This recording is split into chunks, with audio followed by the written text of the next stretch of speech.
A man walks into a bank in a disguise, fires a submachine gun into the ceiling, and shouts, "The party has just begun." 6 days later, the hostages he held at gunpoint refused to testify against him, raised money for his defense, and hugged him as he was dragged away in handcuffs. Welcome to the robbery that created Stockholm Syndrome. You're listening to Lurking in the Shadows.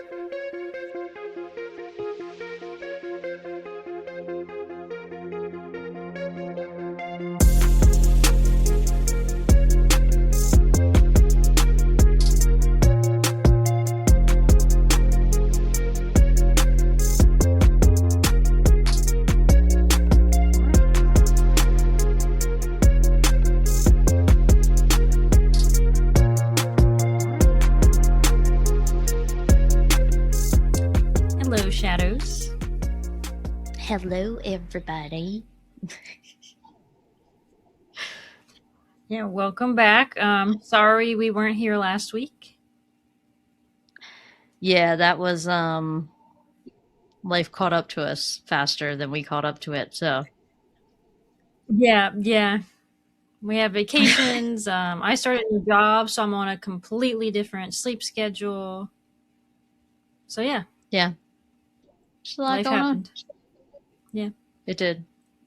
It happened And as fast you and can hard, see, and if you're watching on YouTube, we're virtual again because we are apart. life's still happening, guys. Like, it's the summer, it's the busy season, I think, for a lot of people. It's Yeah. a busy season for us in different ways. So, yeah, I'm not home. Yeah. But I'll be home soon. Yeah. So hopefully we don't And then have any Kirsten's more. going away. So, Yeah, and then I go away next week, so. yeah. So we're just like back and forth trying our best to keep up with all these things. So thanks for hanging in there. Yeah. But we hope that those don't happen often at all. Yeah. It was unexpected. We did not plan to have a break at all. So. No, we did not. But we're back. Here we are. Just us. Yep. Doing us. Yep. And today is my case. And it is true crime, but there are no murders in this case. All right. So, yeah, it's not necessarily our normal, I guess you could say. But Yeah, I mean, we haven't covered any hostages that I don't think so. Why do I feel like there was one? But there was murders for that one. Yeah, I don't know. I know in the first True Crime to Dime, which we re-released for last week's episode, the victim was involved in a hostage situation, but I don't think we actually covered a hostage situation. Okay. Yeah, maybe not. We can't remember them all, guys. Yeah. Yeah, I forget. I don't even know how many episodes in we are, but I don't know. It's crazy. Here we are. Yeah. All right. Let me bring this up here. Now, this happened in Sweden, so I am already going to say that I am going to pronounce things wrong. Absolutely. So, yep, that is not our specialty. no, and I did look some of these up, but doesn't mean I remember them. And again, I'll just do my best here. Mm-hmm.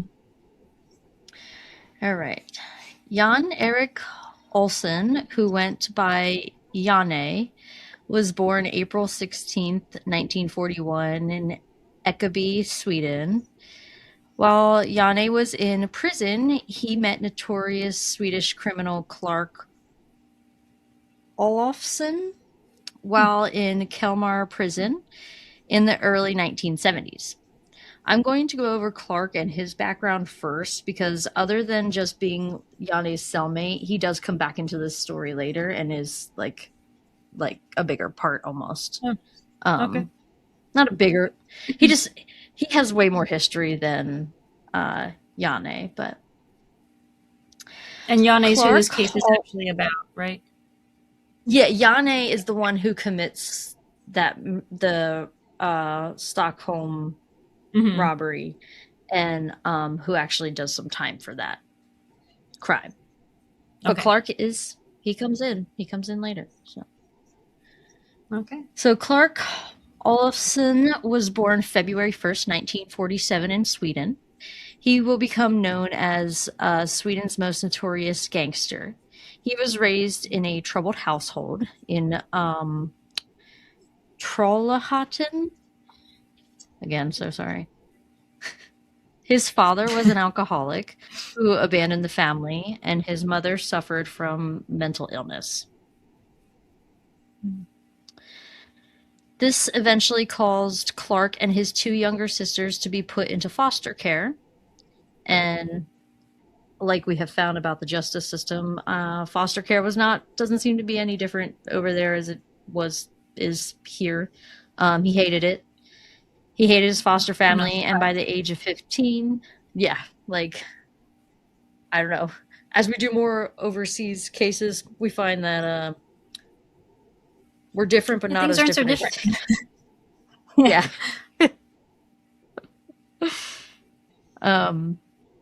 So he hated his foster family, and by the age of 15, he forged his foster mom's signature to enroll himself into sailor school. Oh. So he ended up boarding a ship and going to South America and Japan for studies. That's cool. Right? Like, I was like, I mean, bad, don't forge your parents' signature, but yeah, that part's not. Yeah. But he made a good choice as to what he was forging his mom's signature to. I mean, that's a hell of a thing to go to. Education and something. Yeah. Yeah. Yeah. When he returned, his criminal career started, like most do, with small petty crimes. One of his more notable first crimes was in 1965 when him and two friends broke into Swedish Prime Minister Taj Erlander's greenhouse, and they stole cucumbers, tomatoes, and grapes before being chased off by the gardener. Oh, okay. I wonder what made them steal those things. I don't know. Random to steal vegetables. Yeah, it's a hell of a first crime. You know, you finally make it into the prime minister's property, and you decide to steal from the garden. Yeah, because you're not going to make any money off of that unless it was simply because they were hungry. I don't know. So his next crime escalated quickly to murder, but he did not pull the trigger. Clark and a friend named Gunnar Norgren broke into a bike shop. Before they could escape, Officer Ragnar Sandahl arrived and was shot dead by Gunnar. He would spend the next few years in Kumla prison before he would escape in 1969. And you'll see there's a pattern of escapes here for Clark. Oh, okay. When he escaped, he somehow got a fake passport and traveled to the Canary Islands and then to Germany before he was caught and sent back to Sweden. Yep. While serving his time in Kalmar prison is when he would meet Yame Olsen.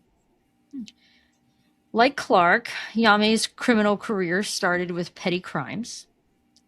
He became known for his safe-cracking, burglary, and grand larceny, which is what landed him in jail where he meets Clark. Okay.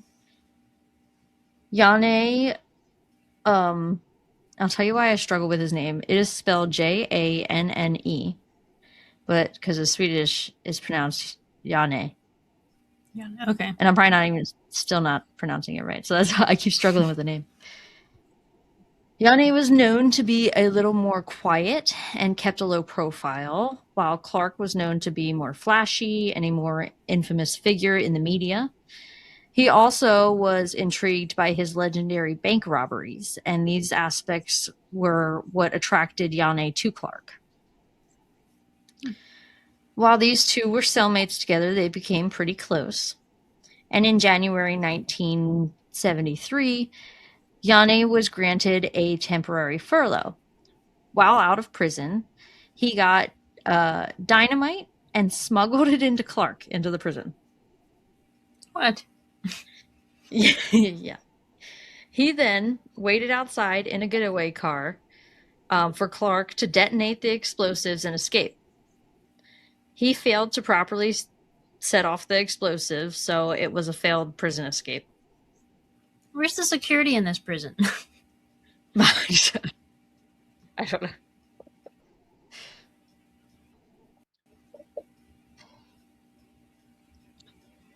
Yane goes back to prison for a few months, but is furloughed again for good behavior in August of 1973. And it was August 23rd, which I don't know what the date will be when this comes out, but it'll be close to that. It was August 23rd, 1973. Yeah. When Yane and it'll be the 13th.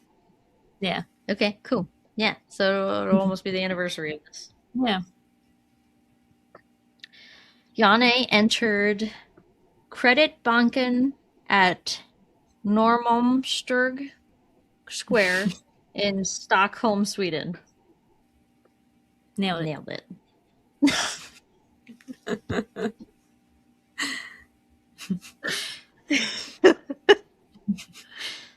That morning, he wore a women's curly wig, blue tinted sunglasses, a dyed black mustache, and blushed cheeks. Why is a woman's wig and a mustache? Yep. And sunglasses and rouged cheeks. Yep. So what's he going for here? I don't know. I don't know. Okay. Unrecognizable, I guess. I don't know. I guess. When he entered the building, he pulled out a submachine gun out from under a folded jacket that he carried. He fired a few rounds into the ceiling, and in an American accent, he shouted, "The party has just begun." Of course he would choose American. He believed that the police would respond differently if he was seen as an American, like a terrorist attack. He was hoping they were going to see it as like an outside attack. Okay. He right away took 4 employees back to the vault, 1 man and 3 women.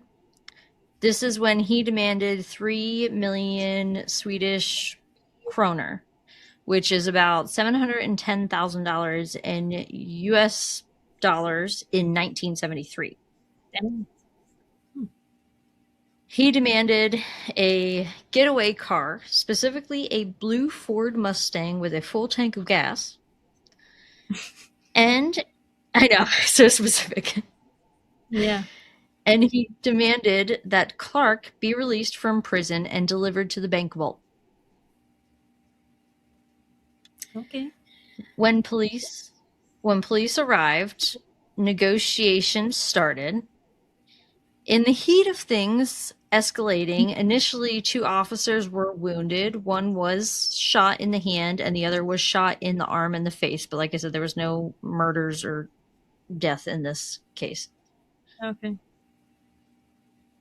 Yane even called the Prime Minister Olof Palme for his demands, but during this hostage situation, he displayed both terrifying behavior of angry outbursts and also showed kindness to the captives.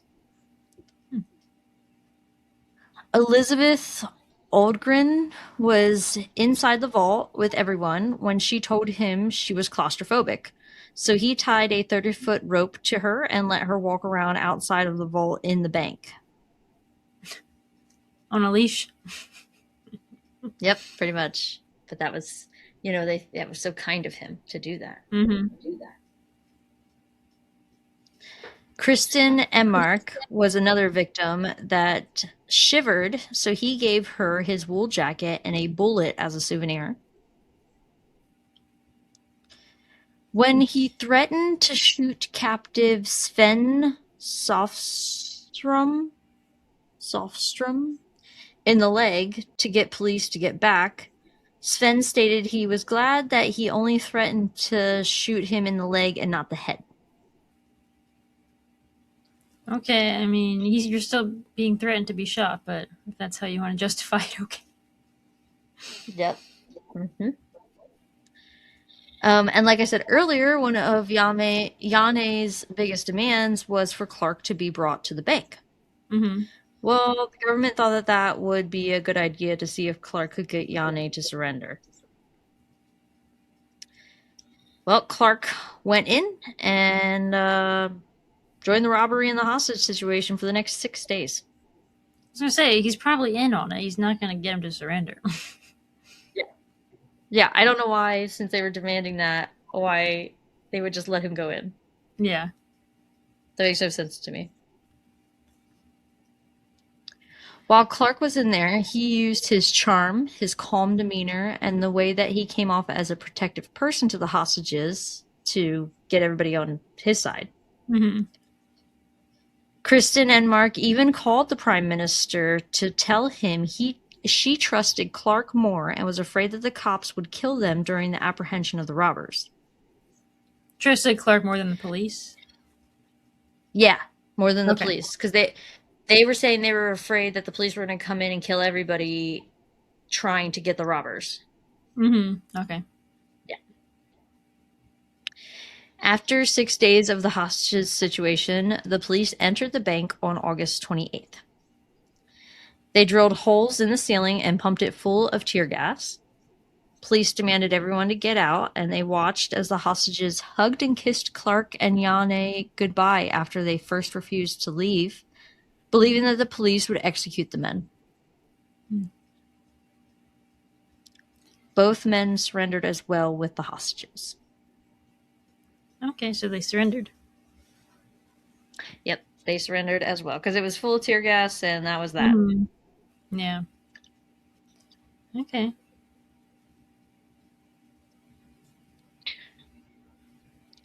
Now on to the trials. And guess what? None of them hostages wanted to testify against either one of the men. That's crazy. They were buddies now. They were friends. Like, it took only 6 days to get these people to be like, they're good people. They don't need to go away for life. I'm not testifying. Mm-hmm. They're good people. Meanwhile, they have you at gunpoint, locked in a vault. Yep, for Trying to days. steal money. Mm-hmm. Yep, not letting you go home to your family. Yeah, they're good people. Yeah, like, what were they eating? Were they allowed to go to the bathroom? I didn't. Well, I mean, it had to have a bathroom in there. Mm-hmm. But I don't know what they were eating and stuff. I didn't look that one up. Maybe there was a vending machine. That's what I was thinking, maybe a vending machine. Mm-hmm. So no one to testify. They even helped raise funds for the men's legal expenses. Psychiatrist Niles Bedrot coined the term Norrmalmstorg syndrome. This was what he called the psychological defense mechanism when hostages form an emotional connection with their captors. This is later renamed Stockholm Syndrome, which is what we know today. Yeah.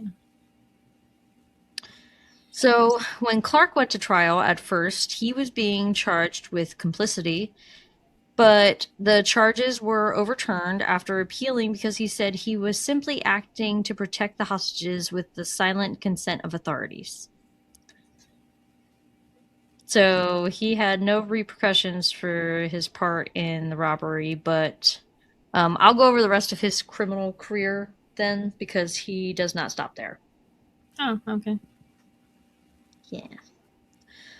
Yane, on the other hand, was charged with armed robbery, kidnapping, and attempted murder, and was sentenced to 10 years.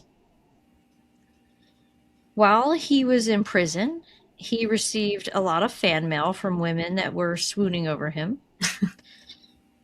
But surprisingly, God, women and their criminals. He was such a nice man. Just such a nice man to those women in that bank. Gotta swoon. I mean, I guess if the victims are saying that, people might believe it. Yeah. And that's what I picture is women being like, oh my God, like how hot a bank robber who's nice. Yeah, I guess. Some women Yep. like that bad boy facade. Yep. Even back then. Mm-hmm.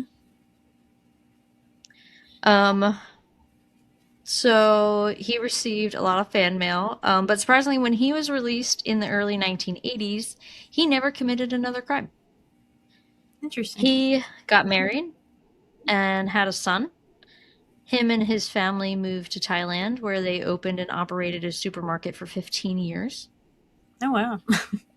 Yeah. They then returned to Sweden, where he opened an auto repair shop in Helsingborg.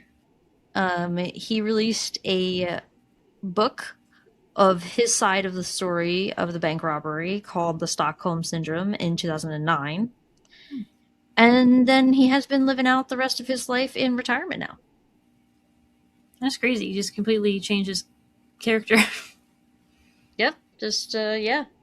Petty crimes and like had the balls to go in and rob it. I mean, that takes big old huevos, you know? Mm-hmm. Like, It does. so big old cojones over there because you best believe I wouldn't do so. I'm nervous just to go in and deposit. I know. So, let alone Anytime I rob leave the the damn. store, I'm like, is there anything in my hands? Am I stealing something? You're right. Yes. Let alone going and rob the place. Mhm. So, to completely turn his life around and just become a good person. Well, Yeah. like, I mean, I don't know if he's a good person, but like a law-abiding citizen. Yeah. Yeah. Uh, That's crazy. it's crazy. Yeah. All right. So back to Clark. In 1975, he escaped Norrköping prison. He traveled to Copenhagen, where he robbed a bank with two handguns. He took the money he got and traveled to Messilier, where he lived a lavish lifestyle on the French Riviera until he was recaptured again. Oh, okay. Yep. He was living the life, living large. Hmm. While he was back in prison by the early 1980s, he had earned himself a journalism degree from Stockholm University. After being released in 1983, he decided to go to Belgium, where it didn't take him long to switch from bank robber to international drug trafficker. Oh, okay. Yep. Jeez. But that didn't last long because in 1984 he was arrested in Belgium for trying to smuggle 25 kilos of amphetamines into Sweden. Oh, so I guess he wasn't very good at it. No, I mean, I don't know how many he actually successfully did, but it only Mhm. takes one. Yeah. He was sentenced to 10 years for that crime. After he got out, he was arrested again. He wasn't arrested again until 1998. He was found in Tensuri, Spain. Tensurf, Spain, um, by Interpol, where he was an international narcotics ringleader at the time. Oh, wow. Yeah. He was extradited back to Denmark for smuggling 49 kilos of amphetamines. Dang. He is sentenced to 14 years, which at the time was the harshest drug penalty of Danish history. And while doing all of this drug smuggling and him in and out of prison, he found time to also legally change his name to Daniel de Munck and become a citizen of Belgium. Yeah. He served his time in Denmark and then served some time in Sweden. He was finally transferred in 2018 to Belgium to serve out his final sentencing. At this time, he is no longer committing active crimes and is just doing his time. Well, at the time, he was just doing his time. Netflix released a mini series called Clark on May 5th, 2022, based on Clark Olofsson. Oh, So I haven't watched it yet, but I might check it out. It's a comedy. Like, okay. yeah, I think it has some comedy to it, if I read that right when I was looking it up. Clark would pass away from a long-term sickness on June 24th, 2025. So not that long ago. Yeah. At the age of 78. Oh, okay. Yes. So that is the story of the first situation that brought upon the Stockholm Syndrome, and a little bit about Clark and Yane. Yeah, I honestly never looked into that case. I didn't know about it. Steph is the Yeah. one that suggested it. So I mean, I've heard of it. Like, I've heard of Stockholm Syndrome, and I knew it came from a real situation, but I thought it was like someone kidnapped someone, and that's how it came yeah, about. I didn't realize it was like a hostage with multiple people. yeah, yep, it was, and they all they got on their side enough that they wouldn't even testify. Yeah. Unless I'm thinking of another case that does exist where it was like a man kidnapped a woman and she developed it. But maybe I'm just making that up. Well, I mentioned the Patty Hearst case. She gets kidnapped, Yeah. Yeah. Maybe that's what I'm thinking of. but yeah, maybe. But yeah, I didn't know about this like original. I didn't know the syndrome came from a case. Actually, I didn't. No. Yeah, I knew Like, that part, but I didn't know the details of the case, clearly. yeah. Well, me either. So, but yeah, maybe check out that Netflix series.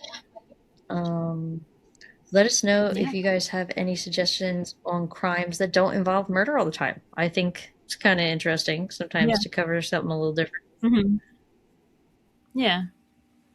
Or something, that's not a missing person too, Yeah, missing or disappeared or different anything realm like of crime. that. Like, Yeah.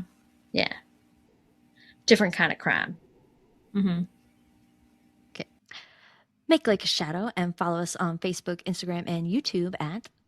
Lurking in the Shadows podcast. If you have any questions, concerns, or case suggestions, please shoot us a Gmail at. Lurking in the Shadows podcast at gmail.com. And keep lurking around for our next episode. Bye. Bye.